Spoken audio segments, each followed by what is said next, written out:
Hello বন্ধুরা, আজ বাগান কাকুর ছাদ বাগানে প্রচুর ড্রাগন গাছের চারা হয়েছে। এই চারা কেটে আবার প্ল্যান্টিং করা হবে। তো দেখুন ভিডিওটা। তো প্রথমে দেখেন প্রচুর চারা কাটা হচ্ছে, প্রচুর চারা কাটা হয়েছে। এসব দেখে দেখে সব চারা কাটা হচ্ছে। হ্যাঁ,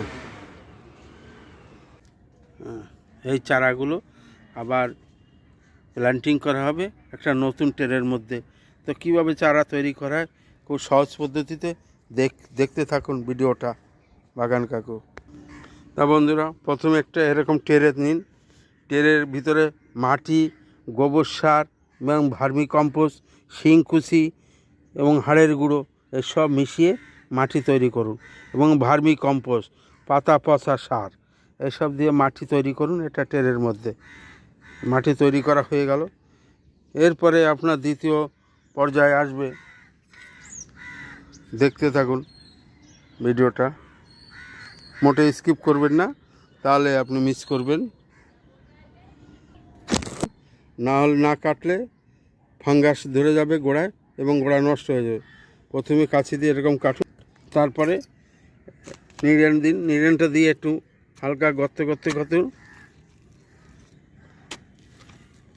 এবং 4-5টা গর্ত করে নিন।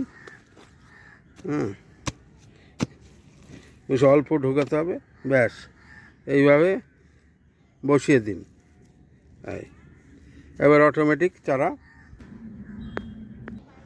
তো বন্ধুরা, এইভাবে খুব সহজভাবে আপনি ট্রের ভিতরে চারা তো ড্রাগনের চারা তৈরি করে ফেলুন, আর দেখবেন কিছুদিন পরে এসব চারা আবার বেরিয়ে।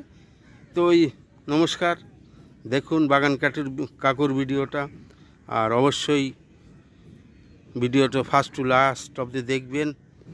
আর ভিডিওটা ভালো লাগলে একটু লাইক, শেয়ার, কমেন্ট করতে ভুলবেন না।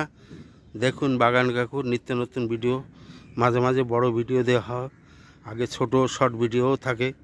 তো নমস্কার, দেখা হবে পরের ভিডিওয়, আবার আসবো আমি। বাগান কাকু, ভালো থাকবেন।